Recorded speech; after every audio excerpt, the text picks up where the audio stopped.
Hello everyone, this is Tilak Pasala. I'm one of the Interventional Cardiology Fellows at Salt Lake City, Utah.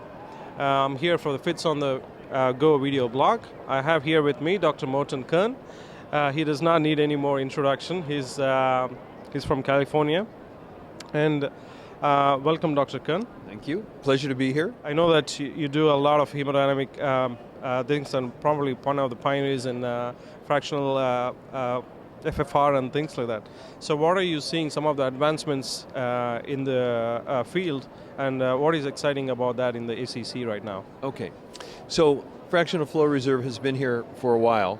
I think the usage of it has really increased between 2008 and 2012 since the FAME family of studies, and continues to grow with the introduction of attempts at simpler methods, IFR, contrast-induced hyperemia, and IC adenosine, a return to the old ways. So the techniques have changed, technology has improved, and now there are 5 companies in the marketplace for FFR wires. 2 recent introductions, both OpSense and Boston Scientific, making optical fiber connections for better pressure measurement and better wires.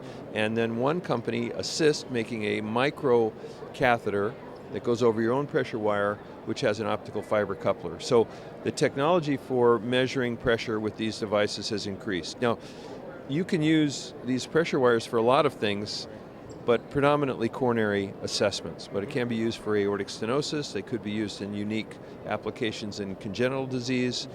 But hemodynamics give you a high fidelity sensor with these devices. So it's a very, I think, exciting time.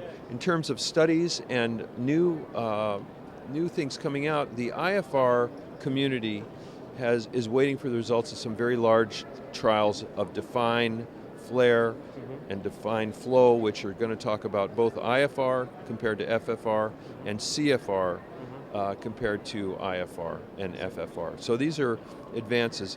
There's 2 sessions today on coronary physiology, and I think that FFR, among the other resistance calculations, is certainly highlighted. Absolutely. And you were also mentioning that, in the field of Impella and using support devices, yes, there was some more topics that have been discussed in ACC. Would you like to elaborate on this? Well, not so much the use of new hemodynamics, but the better application of our current hemodynamics. That is, when you're in shock, there's a need to revisit filling pressures accurately. And often we've treated shock patients with empiric therapies, you volume load and so on. But now that Impella and some of the unloading devices are so powerful, it's important to know what the true filling pressures are, and that can be determined by PA hemodynamics, measuring the PA pressures, and you need a right heart cath to do that.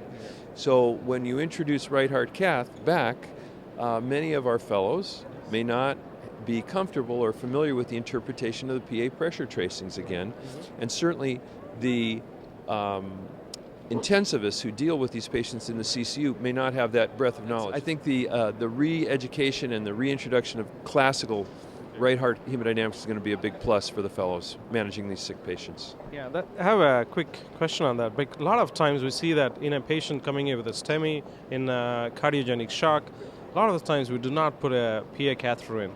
I'm getting a sense that you're absolutely recommending it. Well, it's not absolute, but if you certainly have a support device in, I think you need to know your filling pressures, especially with the more recent Impellas where you can unload dramatically. And part of successful Impella is to make sure that your tank is full, because it has the ability to unload the ventricle, and then you cross over the curve of good output into bad output.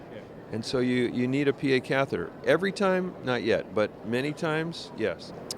Talking about further hemodynamic support devices and the future of it, where do you think we will be in 5 years' time, both in terms of hemodynamic measurements, in terms of FFR itself, or assessing coronaries in terms of physiology itself? Where do you see the future in 5 years? So I think that revascularization methodologies without ischemia determinations, either non-invasively, invasively, FFR, CT, won't be accepted. That is, you will have not met appropriate criteria. You may not be reimbursed if you're just putting in stents without having demonstration that this patient needs a stent. FFR fills the bill. FFR CT may fill the bill. There might be other methods of measuring translesional significance with submaximal hyperemia. In terms of hemodynamics for intensive care units, I think PA pressures are going to make a resurgence. You know, a lot of brachial veins now can be accessed very easily with ultrasound. We do this for radial casts and brachial veins. So the re-education and revamping of hemodynamics for intensive care-based patients is going to come back. Okay. Thank you very much, Dr. Kern. It's always a pleasure.